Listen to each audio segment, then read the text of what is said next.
Hola Trotamundos, bienvenidos, bienvenidas a Un Gran Viaje. Soy Pablo Strubel, autor de la web y el libro Cómo preparar un gran viaje y organizador de las jornadas de los grandes viajes. Y en este podcast quiero compartir la experiencia y aprendizajes de gente que ha hecho increíbles viajes de varios meses o años. ¿Empezamos?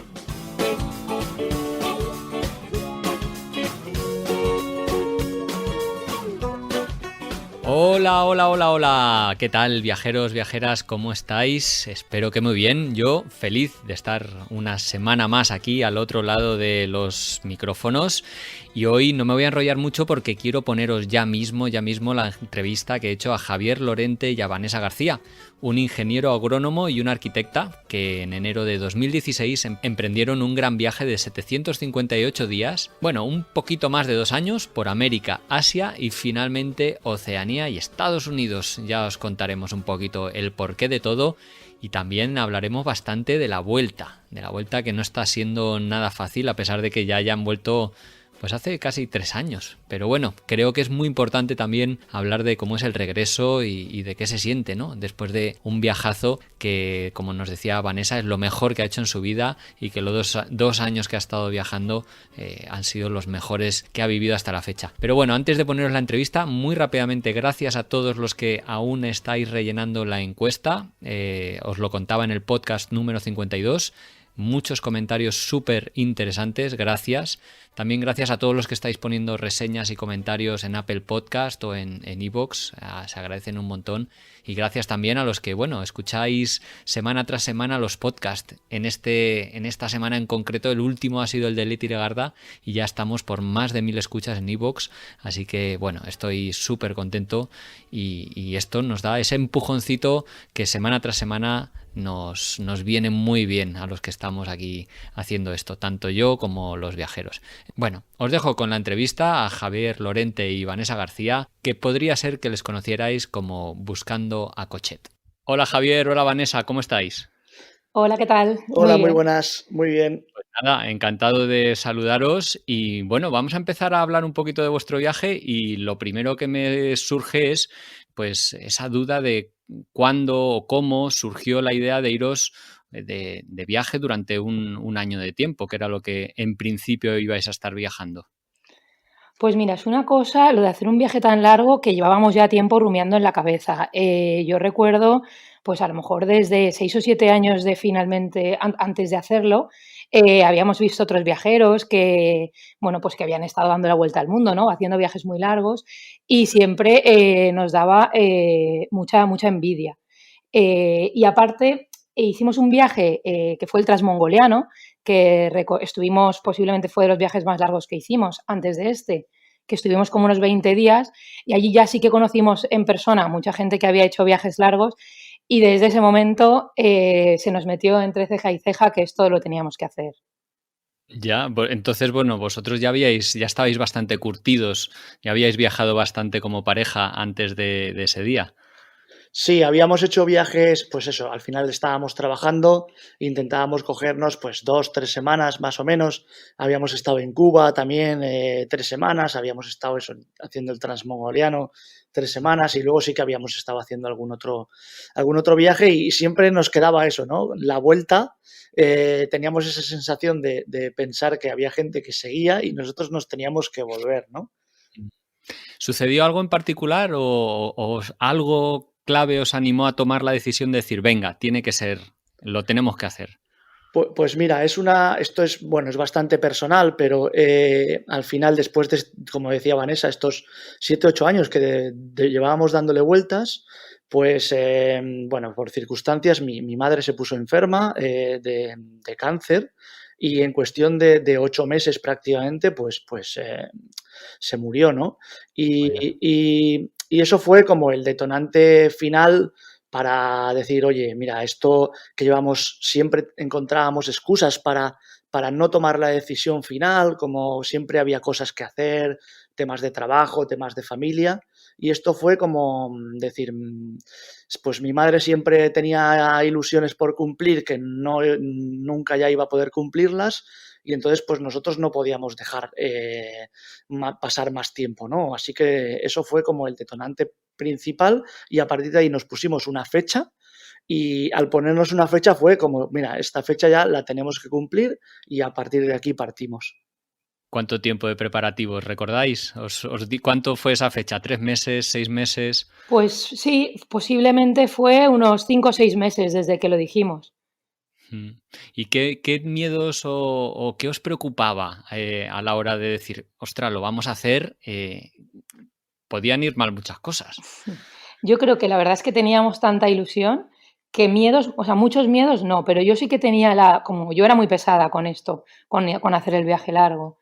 Sí que tenía el miedo de, ¿y si no me gusta? ¿Y si no soy capaz? ¿No? Y si, o sea, yo no tenía tanto miedo como de a lo mejor me puede pasar algo, porque eso la verdad es que no creo que no nos preocupó mucho, como la duda de decir, ostras, y si me voy al mes o a los 2 meses nos damos cuenta de que no valemos para esto, de que esto no es lo que queríamos y nos tenemos que volver. Tenía ese miedo, no sé, a que luego no fuera lo que había creado en mi cabeza. Bueno, la experiencia o al menos los hechos demuestran que al menos eso quedó claro que no sucedió porque estuvisteis más de 2 años cuando la idea inicial era iros de uno nada más. ¿Cómo lo hicisteis con el trabajo, con la casa? ¿Eso fue problemático? Pues la verdad es que, como te decía al final, cuando nos pusimos una fecha para partir, realmente nosotros vivíamos alquilados en Huesca, entonces en ese sentido la casa no era un problema, pues dejamos la casa. Nos pusimos unos meses para conseguir ahorrar algo de dinero. Para ello nos dejamos el trabajo completamente los dos, es decir, bueno, pues y tuvimos que escuchar un poco a parte de la familia diciéndonos, bueno, ¿dónde vais? ¿Estáis un poco Claro. locos? Porque al final los dos trabajamos en nuestra profesión, o sea, teníamos trabajos, bueno, que estaban bien, eh, pero teníamos claro lo que queríamos hacer, ¿no? Y luego teníamos una furgoneta con la que habíamos viajado también bastante con ella por Europa, por Marruecos y por diferentes sitios. Y fue lo más crítico, yo creo, el paso de venderla, porque sabíamos que las dos cosas no podían funcionar y que teníamos que hacer una cosa o la otra. Y el vender la furgoneta pues fue la clave para conseguir un fondo de dinero para poder viajar. ¿Y no os planteasteis iros con la furgo ahora que está tan en boga y tan de moda y cada vez se viaja más en furgo? Sí, hombre, a mí cuando decidimos, cuando fuimos conscientes de que esto solo lo podíamos hacer si vendíamos la furgo, sí que nos Mm. vino bueno, pues a lo mejor podíamos intentar llevárnosla o hacer algo, pero yo creo que como en nuestra cabeza, yo creo que a raíz de haber visto gente que viajaba de sitios tan dispares y nos apetecía un poco también la experiencia a lo mejor del transporte público, ¿no? De intentar socializar con la gente, de mezclarnos mucho y tal. Y sí que es cierto que a nosotros la furgo nos encanta, vamos, a viajar en furgo nos parece de lo mejor, pero pierdes a lo mejor esta posibilidad bueno, pues de relacionarte tan directamente con la gente. Y luego también, pues como sí que, en cierto modo, no era estrictamente necesario dar la vuelta al mundo, pero un poco de gracia a mí personalmente sí que me hacía el pensar salir por un lado y volver por el otro. Logísticamente nos parecía un poco complejo también. Sí, sí, la verdad es que lo hubiera sido y bastante. Vosotros arrancáis con un vuelo a Sao Paulo. ¿Cuál es la idea inicial de vuestro viaje? ¿Con qué idea os vais a América? Pues en principio, a ver, no habíamos, como la idea era estar viajando más o menos un año, ¿no? Entonces nos repartíamos pues ese año entre esos meses en Latinoamérica y luego viajar hacia Asia. Sí teníamos claro que queríamos llegar hasta el sur de Sudamérica, hasta la Patagonia, hasta Ushuaia, pero tampoco teníamos claramente definido el camino. En realidad, una de las cosas que más nos han gustado de este viaje o que más nos llenaron en el viaje fue el ir tomando esas decisiones casi a diario, de dónde vamos mañana o qué vamos a hacer, ¿no? Entonces, teníamos claro que queríamos llegar hasta el sur y luego subir por el lado de Chile y subir digamos, por el otro lado de Sudamérica, pero no teníamos realmente un plan establecido. La ruta al final empezó en Brasil, luego siguió por Uruguay, Argentina, Paraguay, Chile y ya empezasteis a seguir rumbo arriba por los Andes hacia Bolivia, Perú, Ecuador y Colombia. En total, como decíamos al principio, fueron 11 meses que estuvisteis allí en Sudamérica, pero quería volver a esos días iniciales, a esas semanas iniciales de vuestro gran viaje ¿no? De ese primer gran viaje. ¿Cómo os sentíais cuando empezasteis ahí en Brasil? Supongo que teníais que estar, no sé, felices, radiantes. O no. ¿Qué recordáis de aquellas primeras semanas? Pues vamos, eufóricos. Yo creo que estábamos muy contentos, muy emocionados y sí que a lo mejor ahí, al ser el principio, teníamos un poco, pues eso, la incertidumbre, ¿no? De haber comprado el vuelo. Nosotros volamos, efectivamente, como decías, a Sao Paulo y teníamos una noche de couchsurfing. Habíamos quedado con un chico de Sao Paulo pues para quedarnos una noche en su casa, solo eso. Entonces sí que empezamos con un poco de incertidumbre en el sentido de que no teníamos nada más, no sabíamos qué tal iba a funcionar esto, estábamos muy contentos y lo que sí que marcó, creo, el principio también fue que nos dimos cuenta que, por ejemplo, Brasil tampoco era súper barato. O sea, nosotros nos habíamos montado un presupuesto para viajar y empezamos a circular o a rodar y decíamos, ostras, yo recuerdo los primeros días entre la mezcla de querer hacerlo todo, querer verlo todo y el de decir, bueno, hay que parar un poco, hay que contenerse porque no podemos, no sea que se nos gaste el dinero más pronto y nos tengamos que volver. La verdad es que eso pasa mucho al principio, ¿no? Que estás con tanta energía, ha sido pues difícil los meses anteriores a arrancar el viaje, que cuando sales de viaje quieres verlo todo, hacerlo todo. Y bueno, poco a poco vuestro viaje supongo que empezó a ir más lento. Lo que sí que no creo que no cambió mucho es el couchsurfing, que fue, si no me equivoco, muy importante en vuestro viaje, ¿no? Lo de alojarse en casas particulares cambia totalmente la visión de los lugares, ¿no os parece? Sí, para nosotros nosotros llevábamos en la plataforma de Couchsurfing desde 2009, creo. O sea, ya llevábamos unos años que habíamos acogido a gente y nunca habíamos estado bueno, una vez, mira, En Transmogolian, en exacto, Moscú. en Moscú habíamos hecho noche en casa de una persona, pero el resto del tiempo que llevábamos en la plataforma habíamos acogido a gente en casa. Entonces, para nosotros era una parte que nos ilusionaba un montón porque una de las cosas, al hilo de lo que comentabas antes, ¿no?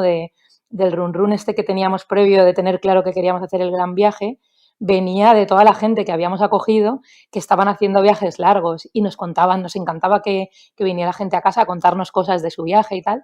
De hecho, este chico con el que os comentaba la primera noche que pasamos, él y su pareja habían estado 2 años viajando por el mundo y cuando les escribimos a decirles que si nos acogían, nos decía que mira, no les venían nada bien, pero que les hacía un montón de ilusión y un honor para ellos que iniciáramos el viaje en su casa y que sabían lo que era y nos dieron un chute de energía, la verdad, para seguir y luego es cierto que, bueno, lo hemos repetido, no ha sido siempre couchsurfing, pero ha sido una parte continua en el viaje que hemos ido repitiendo y vamos, experiencias todas fantásticas. Sí, y de hecho, pues al final o sea, generas una amistad con esa gente que aunque no nos hayamos vuelto a ver en 5 años, pues seguimos en contacto con muchísima gente por WhatsApp, por redes sociales y también un poco te siguen enganchando con esos países, ¿no? O sea, es como un link con otras partes del mundo que a lo mejor de otra manera no hubiéramos generado. Claro. Yo de Brasil, la verdad es que conozco poco, pero una de las cosas que más me gustaría hacer, la hicisteis, si no me equivoco, que es remontar el Amazonas en carguero. ¿Cómo fue aquella experiencia? Muy guay. Eso fue una experiencia, vamos, o sea, para mí o sea, sabíamos que se podía hacer, pero de estas cosas que contamos, que fuimos poco a poco indagando allí in situ, porque no lo teníamos muy claro, sabíamos eso, que existía este tipo de posibilidad, ¿no? Y hasta que no estás allí, o sea, estábamos en un barco llenísimo de muebles, de fruta, de todo, pero llenísimo hasta el punto que incluso encallamos, o sea, estuvimos parados, el barco estuvo parado medio día a lo mejor, Casi un día entero, sí, hasta hasta que el día tuvo que venir siguiente. otro barco a llevarse parte de la carga porque no podíamos avanzar. Y estás allí claro, no, pues creo que estuvimos 3 días y medio, 4 Sí, en el que tu ámbito de acción es una cubierta de un barco, porque en el barco, o sea, lo que haces es ir con hamacas, o sea, y tú te llevas tu propia hamaca, la cuelgas en la cubierta del barco, ¿no? Y pues ahí haces vida en una hamaca mañana, tarde y noche. Pero bueno, pues lo mismo, conoces a mucha gente, hay gente local viajando, hay también algunos viajeros, gente que está pues de mochilero. Allí te dan de comer, pues la comida era lo peor de la experiencia, creo que fue eso. Y claro, ves unos paisajes, te puedes parar cuando el barco para a descargar, tú puedes bajar en algunos sitios y ver las pequeñas aldeas donde vive la gente. A lo mejor en alguno no hay pues un sitio donde te venden algo de fruta. Venían mujeres en barcas pequeñitas a vender comida y no sé, fue una experiencia, vamos, de lo que, o sea, que se la a ver, iba a decir, se la recomendaríamos a todo el mundo. No, a todo el mundo no. O sea, esto no le gusta a todo el mundo. Porque hay mosquitos, ya te digo, no se come bien, la higiene pues es la que es, porque no hay agua corriente. Pero si tienes un poco de espíritu aventurero, sin duda, vamos. sí, al final es que es como descubres su medio de vida, ¿no? Su forma de vida, porque realmente eso es lo que hace, cómo vive la gente de ese lugar, que para desplazarse, su único medio de desplazarse es el barco, porque las aldeas solo tienen acceso vía por el río y no tienen otra forma de moverse de un sitio a otro ni de abastecerse. Entonces, pues la verdad es que fue, no sé, muy gratificante. Sí que fueron Mm. unos días espectaculares. Bueno, en el viaje fuisteis alternando esos lugares icónicos como el Amazonas o ahora estoy pensando, por ejemplo, en las cataratas de Iguazú. Fuisteis alternando estos lugares icónicos con otros mucho menos conocidos que luego hablaremos. Pero pensando en estas cataratas, a pesar de ser tan conocidas, de haber visto tantas fotos, ¿os gustaron o fueron un poco decepcionantes? ¿No? O dicho de otra manera, no, el conocer tanto de un lugar no mata la sorpresa. Nada, nada, para nada. Yo personalmente lloré, así te lo digo. Y llevábamos, o sea, o sea, la vimos desde los dos lados. Las cataratas de Iguazú se pueden visitar desde el lado brasileño y desde el lado argentino. Primero intentamos seleccionar uno de los dos, ¿no? Por esto de ahorrar que hablábamos antes. No podías permitirte todo lo que quisieras hacer allí. Pero nos paramos un momento y dijimos, ostras, es que esto es una oportunidad única en un sitio tan importante, tan representativo que no fuimos capaces de elegir. Entonces fuimos un día al lado brasileño y al día siguiente al lado argentino. Y el lado brasileño es cierto que tienes una visión más global, que es más amplia, pero yo al final de la tarde del lado argentino, cuando llevábamos todo el día en Iguazú viendo cataratas, o sea, no es que subimos a la parte superior y ver esa caída de agua, creo que en ese momento como que fui consciente y me hizo clic la cabeza de saber que estaba en este sitio que precisamente decías que tantas veces he visto, que tanta en la tele, en libros, en documentales y decir, ostras, es que yo estoy aquí y esto es real. O sea, esto es la naturaleza en estado puro. Que me puse a llorar ahí, vamos, como una magdalena arriba. Luego ha estado muy guay porque en vuestro viaje habéis incluido a vuestra familia, a vuestros amigos, a vuestros padres, si no me equivoco, en diferentes momentos. Y uno de estos, por ejemplo, fue en Chile, en la isla de Pascua. ¿Cómo ha sido viajar acompañado por otra gente que no está igual viviendo el viaje de la misma manera que vosotros? Porque vosotros al final estabais durante muchos meses controlando mucho el dinero y de repente viene alguien que igual viene una semana, 10 días y quiere, digamos, disfrutarlo a tope, ¿no? No sé, os pregunto, ¿cómo fue la experiencia de viajar acompañados por otra, pues eso, familia, amigos, etcétera? Mira, es verdad, o sea, al final, en realidad lo pasamos muy bien, ¿eh? Y posiblemente, gracias también a que ha venido gente a vernos, pues a lo mejor incluso hemos llegado a hacer cosas que a lo mejor no hubiéramos hecho durante el viaje, porque, bueno, la isla de Pascua sí que lo teníamos un poco, sobre todo Vanessa lo tenía metido en la cabeza que queríamos ir, pero al final, pues cuesta dinero ir y en un viaje tan largo, pues hay que valorar, ¿no? Pero, Mm. bueno, el hecho de que venga gente a verlo, a verte y que esa gente pues venga lógicamente a ver estos iconos o estas cosas claves hace que no dudes que vayas a hacer estas visitas o a ver estos sitios. Y sí que es cierto, que además lo hablábamos, que muchas veces nos encontrábamos con una cosa bastante particular y es que, claro, la gente que viene a verte 2 semanas de vacaciones viene pues con las expectativas altísimas y con pocas limitaciones, podríamos decir, de gasto, por ejemplo, me refiero.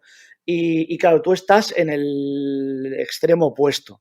Entonces, muchas veces intentábamos encontrar un punto intermedio decíamos, bueno, mira, nosotros nos hubiéramos gastado, no sé, durmiendo 3 euros, 4 euros, 5 euros, no sé, buscando un alojamiento y ellos se hubieran gastado 50 o 60.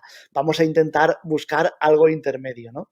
Y eso era curioso porque realmente la sensación que teníamos después era que ni ellos se habían quedado contentos con lo que habían tenido y además a nosotros nos había costado más de lo que nos hubiéramos gastado. Entonces era como una cosa de decir, mira, creo que estamos haciendo una cosa que no es ni una cosa ni la otra, no sé, un poco curioso, pero bueno, la verdad siempre es bienvenido recibir a familia, recibir amigos que te vengan a ver y compartir parte de tu experiencia con ellos. Sí, sobre todo porque muchas veces esa familia o esos amigos tal vez al principio no entendían, pensaban, "Jo, estos están locos, ¿qué van a hacer? Es una locura, dejan su trabajo", pero luego, no sé vuestra impresión, pero vienen y ven lo felices que sois, lo bien que os movéis por todos lados, lo bien que os desenvolvéis y de repente dicen, "Ostra, entendemos lo que está significando este viaje para ellos". Sí, sí, yo creo que eso nos ha unido también, ¿no? A la gente que hemos estado viendo durante el viaje, han entendido mucho más la filosofía, además lo han vivido en primera persona. Y sí que hemos comentado luego con algunas, pues, no sé, por ejemplo, pues, o con mis padres o incluso o el padre de Javi, que han venido, o sea, mi padre, por ejemplo, vino a vernos a Malasia, que él me decía, es que yo no hubiera ido a Malasia en mi vida. O sea, Malasia es el último destino que yo hubiera pensado ir, porque no por iniciativa propia pues no hubiera ido a ese destino. Me quedaba mucho, mucho mundo más conocido para mí, o a lo mejor que le hubiera traído más de entrada que irse a Malasia. Y sin embargo, bueno, pues la experiencia, vamos, le encantó, o sea, estaba emocionadísimo.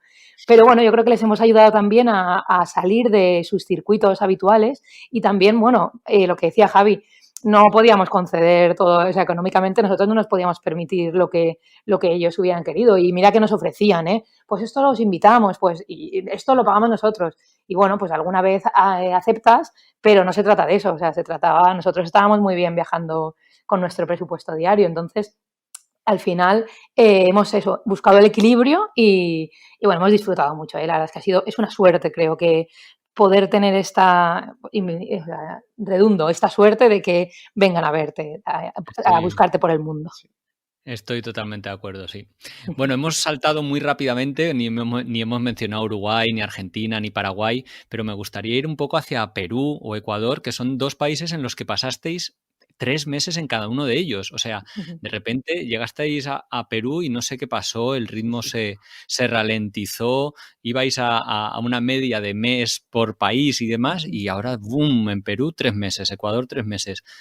¿Fue deliberado ese parón o qué os encontrasteis ahí en Perú que os retuvo tanto tiempo? Pues no, no, no, la verdad es que no fue deliberado. Va un poco relacionado con lo que acabamos de estar hablando ahora mismo. Hasta Perú, más o menos, pues sí que teníamos como eso, familia, amigos que iban a venir a vernos en unas fechas determinadas y esas fechas como que nos marcaban a llegar a algunos sitios pues para estar con ellos cuando ellos llegaban, ¿no? La última visita que tuvimos fue en el norte de Chile, unos amigos que vinieron a vernos al desierto de Atacama y con ellos cruzamos de Chile a Bolivia por el Salar de Uyuni y demás. y cuando se marcharon, pues ahí como que nos quedamos, bueno, miento, después el padre de Vanessa vino al sur de Perú también a visitarnos y fue en ese momento cuando se marchó él, cuando teníamos por delante, bueno, pues tiempo, cosas para recorrer y ninguna limitación, ¿no? Entonces fue llegar a Perú y sin realmente nada previsto, lógicamente sabíamos que queríamos ir al Valle Sagrado, que queríamos conocer el sur de Perú, Arequipa, el Machu Picchu y demás, pero nos empezaron allí mismo a hablar, empezamos a entrar en contacto con la gente de Perú, nos empezaron a hablar del norte de Perú, que el norte de Perú era precioso, algo poco a poco fuimos como metiéndonos el gusanillo de querer visitar sitios que no nos habíamos planteado y como no teníamos ninguna limitación y realmente también es cierto que ya cuando llegas a Perú, por ejemplo, Bolivia, Perú, el coste de la vida es más barato y eso te permite pues estar más tiempo, pues nos relajamos y casi tuvimos o teníamos que salir de los países porque se nos acababan los visados. Ya. Oye, cuéntame alguna joya de estas que no conocíais y que descubristeis gracias a las recomendaciones de la gente de allí.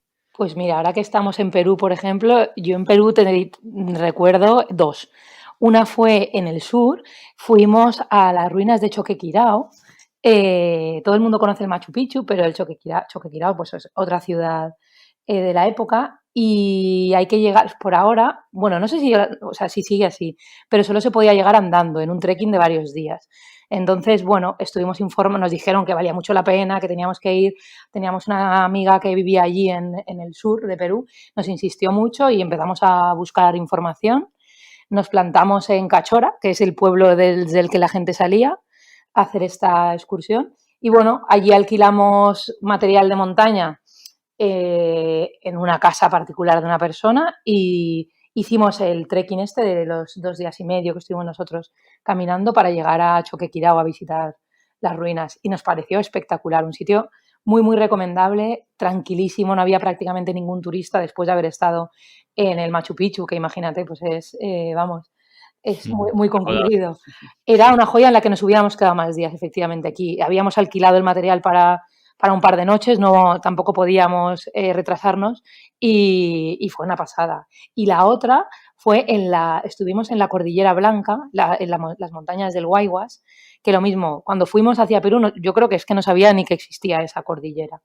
Y al hilo de leer un poco gente que había estado por allí haciendo trekkings, durmiendo en el monte, visitando lagunas, y pues empezamos a investigar y bueno, decíamos, es que esto es una joya. Y es que ahí nos podíamos haber quedado los 3 meses, ¿eh? O sea, era una maravilla. Para quien le guste el monte, vamos, 100% recomendable. No, esa es una de vuestras pasiones, la montaña, así que aprovechasteis a hacer trekkings por ahí sin parar.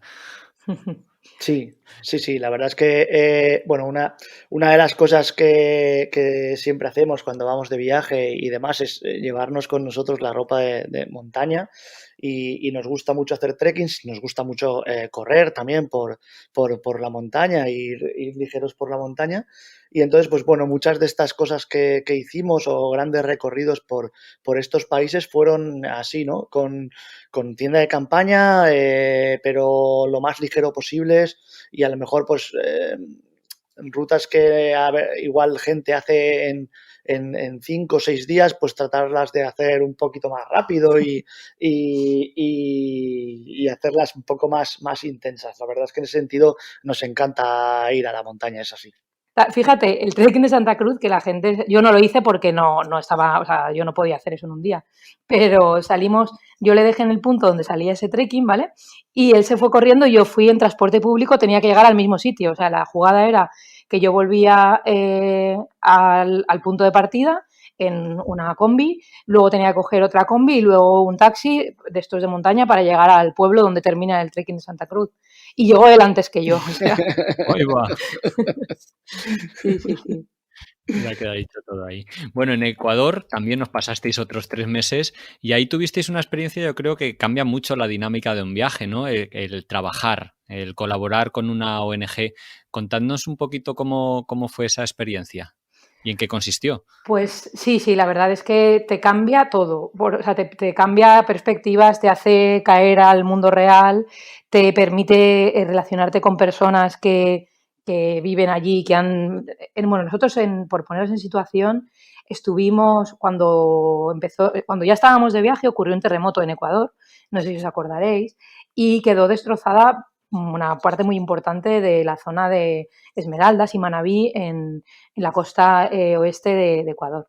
Y, bueno, conocíamos a gente que estaba trabajando con unas ONGs locales y estuvimos en contacto con ellos. Como yo soy arquitecta, bueno, ellos pensaban, y nosotros también, que les podíamos echar una mano en evaluar un poco la situación de las viviendas, cómo habían quedado después del terremoto en una comunidad pequeñita, y hacer alguna propuesta pues de cara a evitar, ¿no? Que en próximas, que si volvía a ocurrir algo así, pues bueno, las casas volvieran a caer al suelo, porque al final esta zona lo que le ocurre principalmente es que la gente tiene muy pocos medios y entonces se autoconstruyen sus viviendas con lo que encuentran por allí en sitios que a lo mejor no son el más indicado, que tiene pues en caídas de agua, en barranqueras, en desmontes de terreno. Y bueno, había habido accidentes, había fallecido gente en el sitio donde estábamos. Entonces, nada, intentamos durante un poco más de un mes, bueno, pues eso, hacer una evaluación de una pequeña comunidad y hacerles unas propuestas para mejorar esta situación. También, si no me equivoco, en otros momentos del viaje habéis trabajado. ¿Lo hicisteis eso para financiar el viaje viendo que se alargaba más tiempo o por entreteneros o por qué motivo? Pues mira, en realidad es curioso, voy a intentar ser breve, pero cuando nos planteábamos el viaje, yo muchas veces me planteaba el realmente ir a otras partes del mundo a trabajar, ¿no? O sea, pasar un tiempo trabajando. Yo soy ingeniero agrónomo y trabajo con animales, con porcino en concreto, y bueno, esa era mi idea. Sin embargo, con Vanessa, pues, o sea, hablábamos y al final decidimos no, ir a recorrer el mundo y a dar la vuelta al mundo de otra manera, ¿no?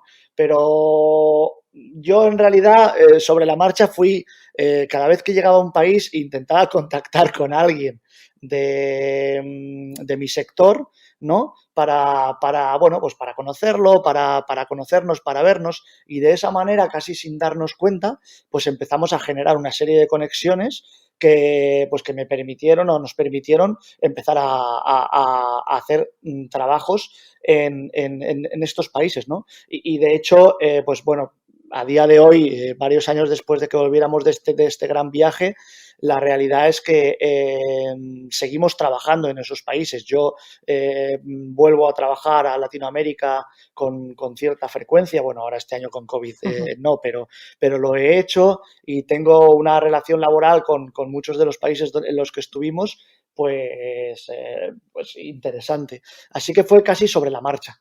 Pero bueno, salió Bueno, bien. qué guay. Sí, Y sí, nos sí, me alegro. permitió pues financiarnos un poco más, ¿no? Y alargar este viaje que teníamos previsto para un año. Sí, y tú, Vanessa, mientras Javier trabajaba, ¿seguías de viaje o te quedaste una temporada en la misma ciudad o población? No, yo normalmente avanzaba.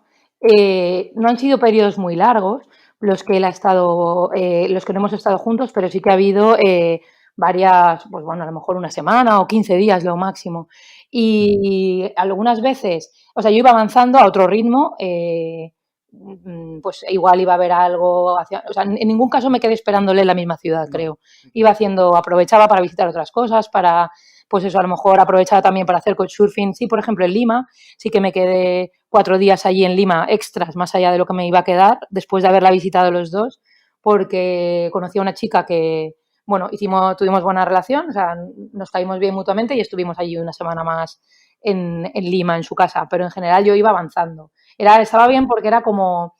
Javi es menos vergonzoso que yo, ¿no? Entonces, yo le mando a él siempre a preguntar o a buscar alojamiento o a negociar. Él se lanza más a hablar con la gente. Entonces, estos momentos que yo me quedaba sola eran también un poco reto para desenvolverme y, bueno, en realidad se me daba bien también. Sí, de hecho, cuando nos volvíamos a reunir o cuando me iba contando, porque lógicamente íbamos hablando, yo muchas veces me daba envidia porque había, había situaciones que decía, joder, Claro. esto me gustaría estar ahí, ¿no? También. Ostras, al Sí, hilo sí, de sí. esto, y doy un salto súper largo, que ya iremos, pero una de las cosas, por ejemplo, que una de las veces que me quedé yo sola fue en Australia, en el Outback, cuando fuimos a ver el Uluru, el Monte Uluru, la ida la hicimos juntos y luego él se tuvo que ir.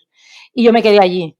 Y al final encontré a una persona a través de un couchsurfer, que me llevó de vuelta en un viaje que éramos 4 personas, en un todoterreno, pues recorriendo todo el Outback, durmiendo en medio de la nada, con un equipo de montaña, en sitios que lógicamente jamás en la vida hubiera estado, es que no sé ni cómo se llaman, no sabría ni llegar porque era un coche que iba por en medio de...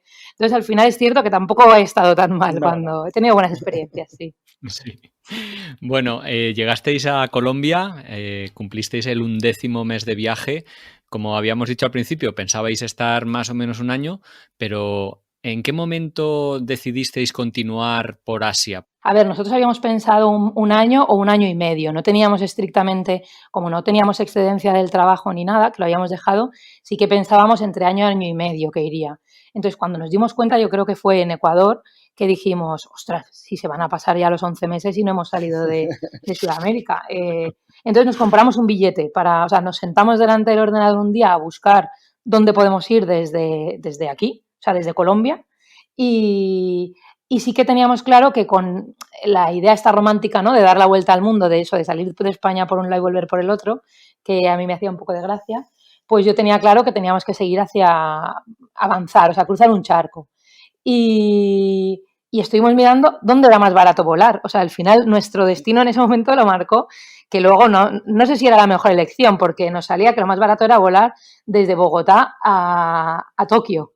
Y allá que fuimos. Entonces, la decisión fue, de hecho, Colombia, después de haber estado tanto tiempo en los últimos países, solo estuvimos 17 días en Colombia y solo vimos el sur. Decidimos no echar a correr. Entonces dijimos, bueno, mira, nos estamos acostumbrando a una forma de viajar despacio, ahora no vamos a echar a correr. Entonces nos dio tiempo a ver, pues no sé, el tercio sur de Colombia, y luego pues nos desplazamos a Bogotá para volar con el pensamiento de ya volveremos a Colombia en algún momento, porque es que nos estaba encantando, vamos. Ya, pero bueno, luego vino ese gran salto, Asia, estuvisteis 9 meses viajando, empezasteis por Japón, luego vino Corea del Sur, Macao, Hong Kong, Malasia, Brunei, Singapur, Tailandia y Myanmar. Menudo cambio, ¿no? Radical, porque pasar de un país tropical hispanoparlante y saltar a Japón, ¿ese cambio os vino bien, os gustó, fue complicado de gestionar? ¿Cómo fue ese mes y medio que pasasteis en Japón? Pues es verdad que fue un cambio radical. O sea, sí que nos vino bien por lo que decía un poco, porque al final llevábamos mucho tiempo en Latinoamérica y bueno, es espectacular y la gente es genial y es muy amable y tal, pero al final sí que necesitamos como cambiar, ¿no? Descubrir algo distinto. Y Japón fue llegar a Japón y descubrir todo distinto. O sea, fue aterrizar en Japón y no entender nada. Japón tampoco es un país, aunque parezca mentira, en el que mucha gente habla en inglés. Lógicamente en Tokio, capital, pues las zonas turísticas sí, pero en cuanto te sales un poco de ahí, es complicado entenderte con la gente, ¿no? Y entonces era como esa aventura un poco llevada a mayores, ¿no? Era más difícil comunicarse, no entendíamos nada, no sabíamos qué pedir de comer y la verdad es que fue, no sé, muy interesante. Yo creo que hicimos bien en saltar hacia allí y bueno, pues Japón nos encantó, ¿no? A nivel de país, pues culturalmente y la naturaleza de Japón nos gustó mucho y yo creo que nos vino bien ese cambio hacia la zona asiática. ¿Y qué me contáis de Corea del Sur? Que la verdad es que no entrevisto a muchos viajeros o viajeras que hayan estado en ese país y vosotros os pasasteis un mes en un país que es bien, bien chiquitito. ¿Cómo fue la experiencia por ahí? ¿Qué recordáis?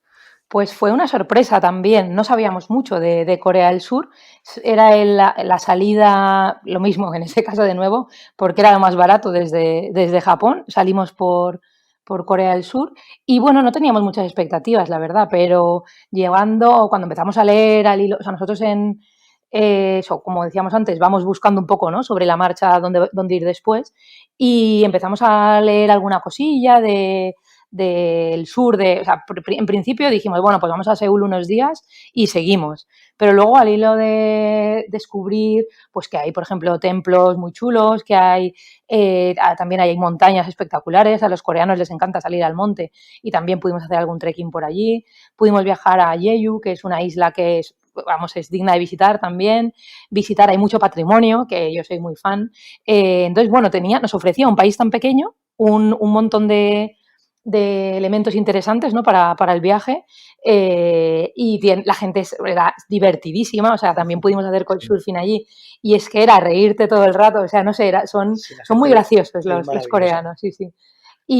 Jolín, pues desde luego lo hemos recomendado a la vuelta, cuando gente que nos ha preguntado si les recomendábamos ir, mucha gente se queda con la imagen de Corea, muchas veces nos dicen, de Corea del Sur, como un poco superficial, ¿no?, de la imagen, o sea, del culto a pues el K-pop, la belleza, pero realmente es un país que tiene muchísimo, muchísimo que ofrecer y vamos, nosotros lo recomendamos, sí, sí. Sí, sí, sin duda. Y luego, bueno, estuvisteis en el sudeste asiático, que eso debieron ser como unas vacaciones, porque ya el clima, el ritmo al que se vive en esa zona es otro. Y tuvisteis alguna experiencia que me gustaría que me contarais, que me habéis adelantado hace un ratito, como que de repente un día haciendo autostop, los organizadores de un evento en Myanmar os invitaron, convertisteis los invitados de honor. Sí, sí. ¿Cómo fue aquella movida que estuvisteis 3 días?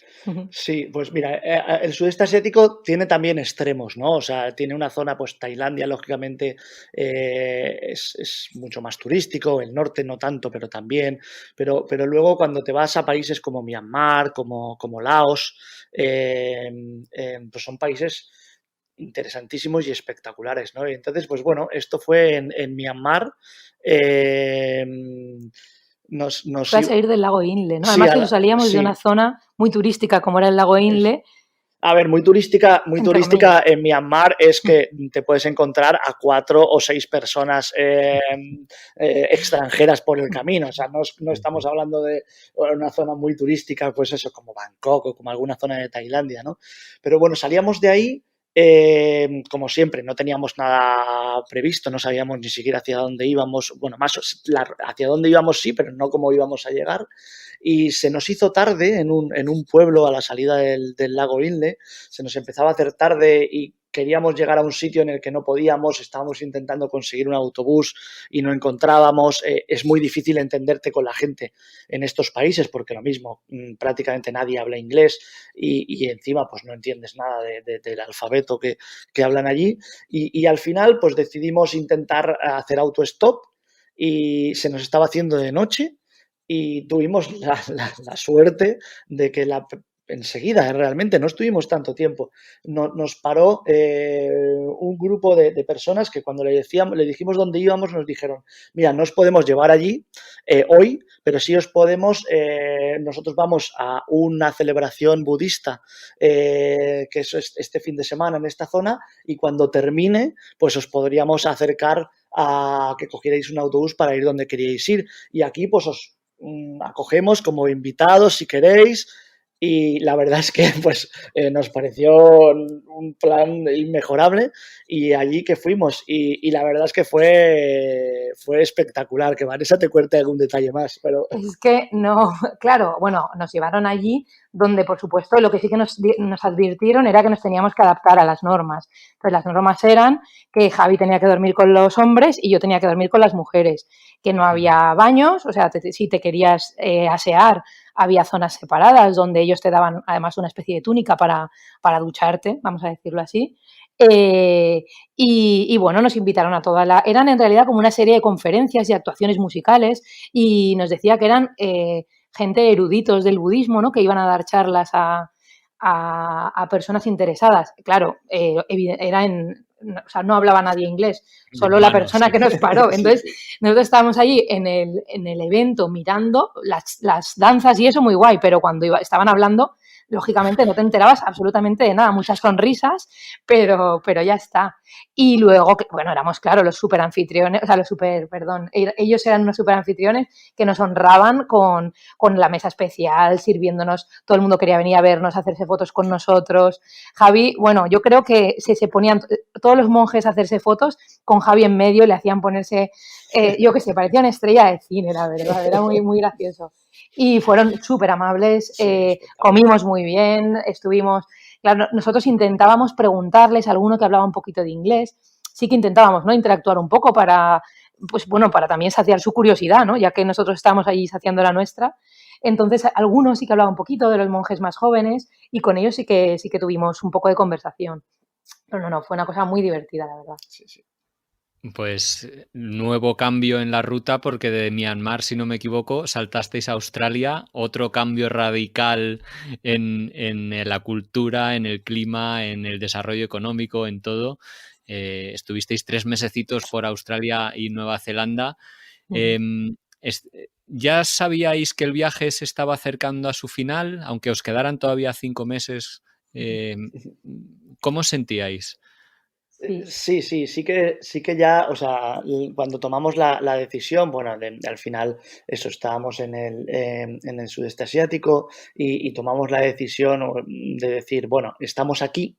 eh, Como habíamos conseguido, pues eso, trabajar un poco y habíamos generado algún recurso más, no estaba en nuestros planes al inicio ir a Oceanía, porque Oceanía, pues al Mm. final son países caros y no nos lo habíamos planteado en inicio, pero estando allí, no sé cómo fue, pero en algún momento dado empezamos, bueno, yo creo que Vanessa, que iba mirando de vez en cuando y no quería ni de lejos plantearse volver, pero empezó a miramos vuelos a Australia y claro, pues volar desde Asia a Australia no tiene nada que ver a volar desde cualquier otro sitio. Era muy barato llegar Claro. a Australia. Entonces, claro, era tan barato y bueno, ciertamente seguíamos sin tener realmente una fecha de vuelta definitiva, que dijimos, pues estamos aquí, podemos hacerlo ahora, igual no sé si volveremos a tener esta posibilidad de poder ir a Oceanía, ¿no?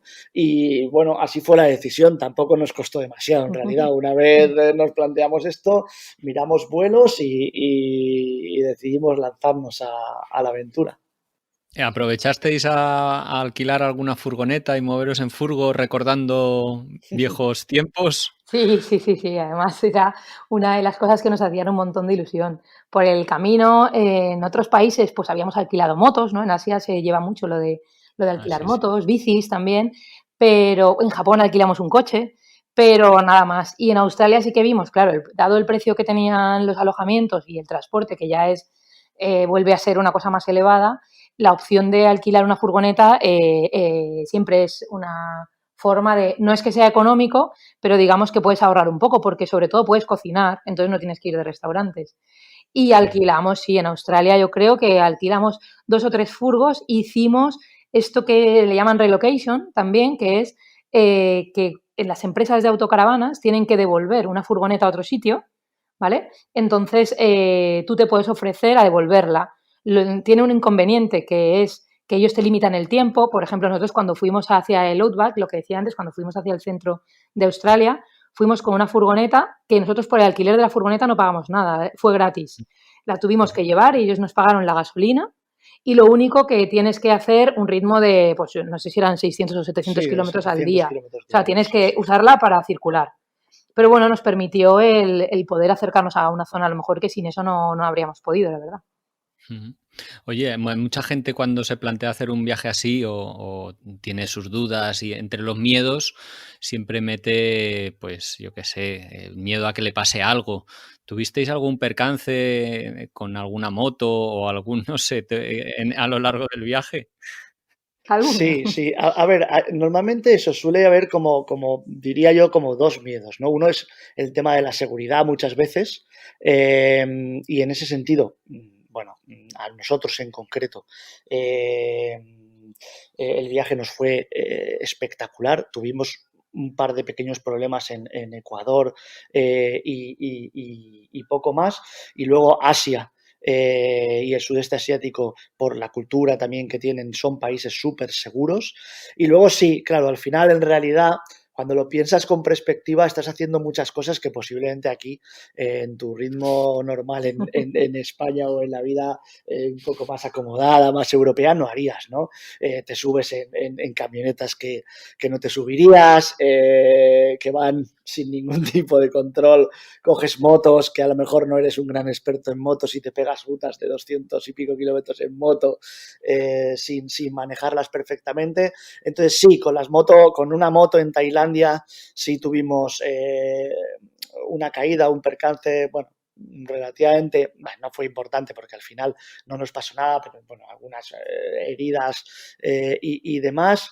Y bueno, luego alguna cosa más nos pasó por ahí. Yo, sobre todo, que también soy un poco, pues eso, este tema de correr, de salir un poco a hacer el cabra por ahí. En Nueva Zelanda me rompí un dedo de la mano corriendo por unas montañas, me caí. Vale. Y en Japón, sobre todo este fue un poco el más importante, en Japón me atropelló un coche. Ahí va. Sí. Ahora nos reímos, pero... Claro, Pero Japón, bueno, como todo el mundo, Japón se conduce por el lado contrario, ¿no? Entonces, cuando te acostumbras todo va bien, pero cuando te pilla de improviso y si tienes alguna urgencia o de realmente actúas por instinto y no pensando, pues el instinto te lleva realmente a lo que estás acostumbrado, que es a que los coches van por el otro lado. Y entonces en una de esas, pues el instinto me llevó a cruzar corriendo una calle porque tenía, bueno, una serie de circunstancias que nos habían pasado ese mismo día, que fue un día, el de los peores días de los días para olvidar del viaje, y terminó con que yo crucé corriendo una carretera porque tenía que llegar a un banco a sacar dinero antes de que nos cerrara el hostel porque teníamos que pagarlo, y miré hacia donde no tocaba. Y cuando me di cuenta, pues me atropelló un coche. Por suerte pude saltar, me dio de lado, bueno, me dio un buen golpe, pero no me pasó nada. En realidad, yo creo que el más afectado de todo aquel golpe fue el japonés, que los japoneses, por ese sentido, son unas personas impresionantes, súper atentas y que se preocupan muchísimo por las otras personas. Y el pobre chico que me atropelló estaba preocupadísimo por si yo estaba bien o no.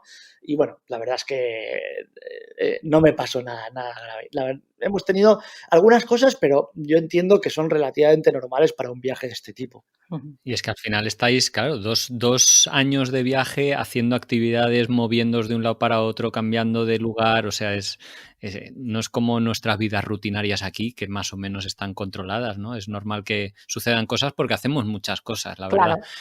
La última cosa que hicisteis, en realidad, antes de volver a España, fue ir a la América profunda. Estuvisteis ahí en los estados de Nebraska, South Dakota y Colorado. ¿Qué sucedió para que fuerais allí? Pues al final ahí sí que en esa última parte del viaje, bueno, cuando ya más o menos veíamos que se nos estaba acabando el presupuesto por un lado y teníamos que empezar a volver, yo adquirí como algún compromiso laboral de vuelta a España con una empresa con la que ya venía colaborando desde hacía tiempo y digamos cuya matriz estaba en Estados Unidos.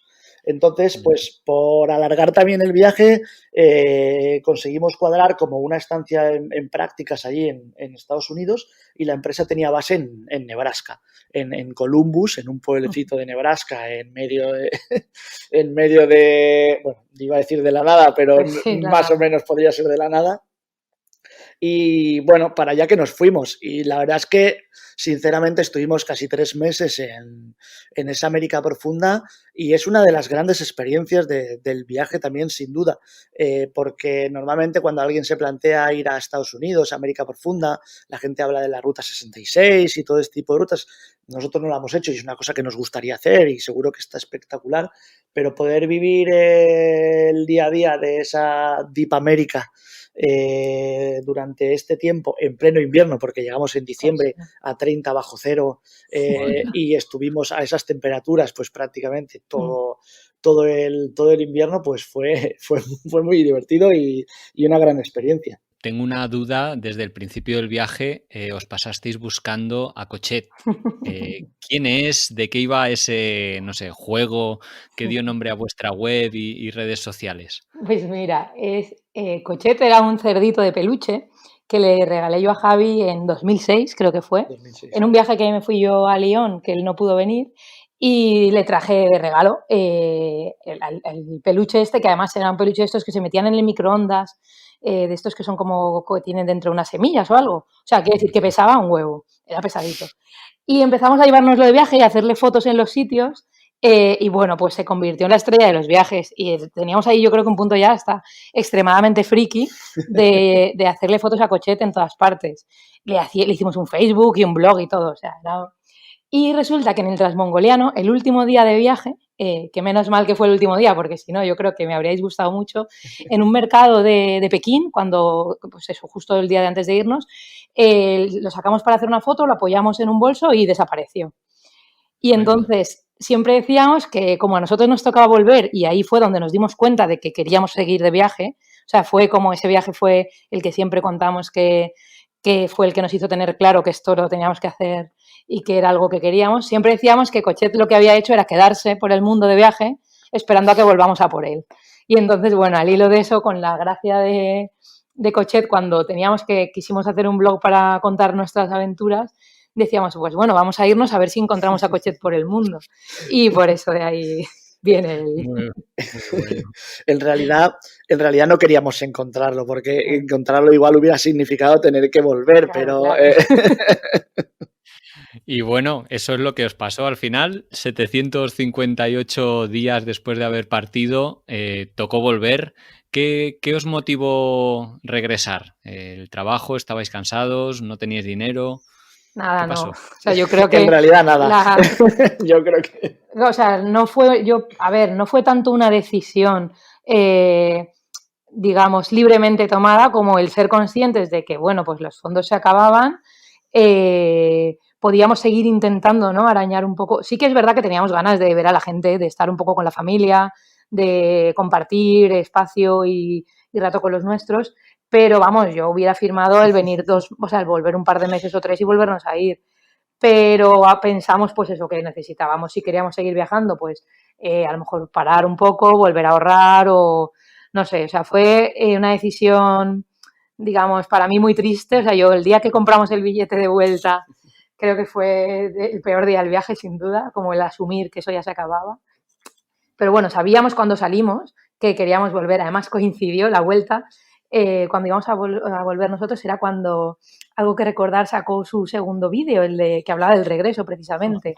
Y yo me acuerdo escribirles a Lucía Rubén allí un mail llorando desde Columbus, que me contestaron ahí amables, en plan, te entendemos perfectamente, esto es así, pero la vuelta. Y me ayudó, me ayudó un montón el documental el vídeo, porque es verdad que, bueno, habla de la vuelta y te hace ser consciente que efectivamente está muy bien volver y poderse volver a ir. Pero aún así no fue fácil, ¿no? Supongo la adaptación a reinventarse un poco de nuevo, a encontrar el sitio. ¿Cómo fue o cómo es? Porque creo que sobre todo tú no lo estás llevando demasiado bien, ¿no? Por lo que me decías, Vanessa. Sí, yo creo que para Javi fue más... Sí, al final, a ver, yo es cierto que laboralmente volví, podríamos decir, como a plena, o sea, gran intensidad, y eso me hizo llevarlo, pues, igual algo mejor, ¿no? Y bueno, viajaba, lo que te comentaba también al principio, al final, por circunstancias, pues generé una red de trabajo que no era solo aquí en España, sino que en estos últimos años, después al volver de viaje, pues he tenido que ir a Asia, a Vietnam varias veces, a China, a Latinoamérica. Bueno, me ha permitido salir o volver a ciertos países en los que habíamos estado, y en ese sentido lo he ido llevando mejor, pues porque lo he compensado con esto, ¿no? Sin embargo, pues bueno. Yo no. Yo, a ver, claro. O sea, yo no lo llevé bien, la verdad. O sea, podemos maquillarlo, pero tampoco hay que enrollarse. No lo llevé nada bien. Fue como despertar de un sueño. O sea, yo toda la vida había querido hacer esto y realmente ha sido la época más feliz de mi vida. O sea, yo nunca he sido más feliz que estando en estos 2 años y pico de viaje. Entonces, el volver y entrar otra vez en la rutina, en el día a día, en tener que buscar un trabajo, empezar a tener tu horario intenso de estar, al final, o sea, vivir para trabajar, que es lo que digo yo, que no quería hacer y he acabado haciendo. Entonces digo, no, o sea, no es lo que me gustaría estar, o sea, no es lo que creo que nos fuimos de viaje un poco yo también huyendo de esto y al final volver ha significado un poco volver a lo mismo. Entonces, nada, yo creo que lo que tengo que hacer es volver a coger la mochila y volver a salir y ya está. Porque sí, Mira, ¿no? lo que decían Rubén y Lucía en ese corto que habéis mencionado, Sí. precisamente, es que una vez lo has hecho, la segunda es mucho más fácil. Exacto. Así que yo por lo que intuyo, y os voy a preguntar, ¿no? Que si creéis que repetiréis un viaje parecido, pero creo que ya sé la respuesta. Mira, yo me iba mañana, sí. Ahora, además, lo que pasa es que con la pandemia, que al final es cierto que nos limita mucho, a veces no sé si, yo tengo la duda, porque Javi es más lanzado que yo, que si no me sirve también como de excusa, ¿no? Para seguir en el día a día. O sea, yo lo que noto también de esto, que es una de las cosas malas de la vuelta para mí, es que todos estos aprendizajes que hemos hecho durante el viaje se van diluyendo. O sea, te vuelves a acostumbrar a tu rutina, vuelves a preocuparte por cosas que durante el viaje te has dado cuenta que no son nada importantes. O sea, que al final tenemos dramas del primer mundo y ahora les volvemos a hacer dramas. Entonces, en ese sentido, sí que creo que rotundamente saldremos a quitarnos la tontería que digo yo. Sí, sin duda. Yo no sé, a veces lo hablamos, ¿no? O sea, no sé si el formato de viaje será exactamente el mismo, estar, digamos, esos 2 años o año dando la vuelta, recorriendo permanentemente, pero sin duda yo creo que más pronto que tarde saldremos a recorrer, a vivir en otros países, a empaparnos de otras culturas y como dice Vanessa, que es cierto, a valorar realmente lo importante, ¿no? Que muchas veces aquí, y es un tópico, pero es real, nos preocupamos por algunas cosas algunas veces que cuando vives la realidad de otras culturas y de otros países y de otra gente, pues bueno, su realidad es bastante diferente, ¿no? Así que sí, la respuesta, como bien dices, la tienes clara y es verdad. Bueno, desgraciadamente, y era lo que ya os comentaba antes de empezar esta entrevista, el tiempo vuela, yo me estaría horas hablando con vosotros. Al final, cuando compartes inquietudes y vivencias con gente que ha hecho viajes como el tuyo, pues te das cuenta de lo afín que somos en muchos aspectos, pero no me gustaría acabar, si os parece, con un cuestionario que le llamo en 2 palabras.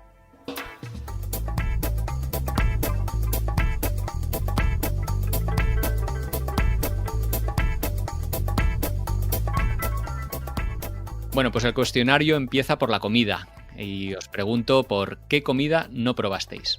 Pues mira, los gusanos del Amazonas, que no recuerdo el nombre, esos. ¿Qué comida os gustó más? A mí, sin duda, el ceviche. Y a mí el kimchi coreano. ¿Hay algún libro de viajes que hayáis leído que os apasionara especialmente? Pues aunque no leímos mucho de viajes en este periplo, sí recordamos En mares salvajes, de Javier Reverte. ¿Hay algún grupo de música o canción que hayáis descubierto en el viaje? Pues en Argentina estuvimos viendo La Bomba de Tiempo y nos pareció espectacular. Es un espectáculo de percusión música y percusión. ¿Un lugar al que volveríais? A todos. ¿Y un lugar al que no? Fuimos en Iquitos a una especie de centro vacacional medio zoo que se llamaba Quistococha, que no nos gustó nada. Sí, nada. Dadme una buena razón para ir de viaje con vosotros. Pues yo creo que sería pues el descubrir cosas que no te esperas, ¿no? La improvisación un poco que llevamos durante el viaje, que a nosotros nos llenaba tanto porque no sabíamos hacia dónde íbamos.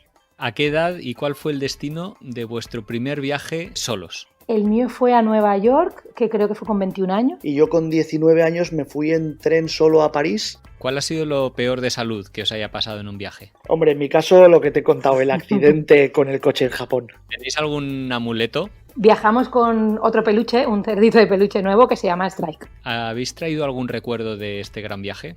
Poca cosa realmente, a lo mejor algunas telas y algún producto, alguna artesanía indígena.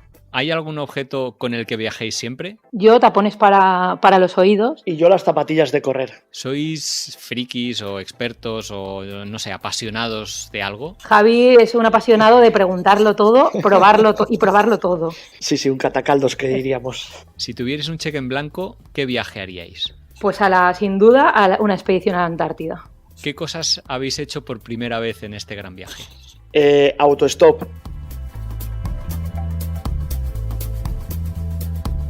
Bueno, Vanessa, Javier, como decíamos, el tiempo se nos escurre de las manos y sí que me gustaría preguntaros, para acabar la entrevista, ¿dónde podemos saber un poquito más de vuestro viaje? No sé si tenéis una web o redes sociales. Sí, tenemos, no somos los mejores actualizando, pero bueno, podéis seguirnos en la página web, se llama buscandoacochet.com, y también tenemos Facebook, Twitter e Instagram con el mismo nombre, Buscando a Cochet. Pues muchísimas gracias de verdad por haber compartido esta experiencia tan especial, vuestra primera vuelta al mundo, la primera, y espero que en una ocasión futura no solo nos podamos conocer en persona, sino que hablemos de ese segundo gran viaje que está por venir. Muchísimas gracias por haber compartido hoy este tiempo con nosotros. Muchas gracias, Pablo, por invitarnos. Nos ha hecho muchísima ilusión, de verdad, este ratito contigo. Sí, ha sido un placer y bueno, seguro que sí. Seguro que pasará todo lo que acabas de decir. Bueno, hasta muy pronto. Hasta luego. Chao, un abrazo.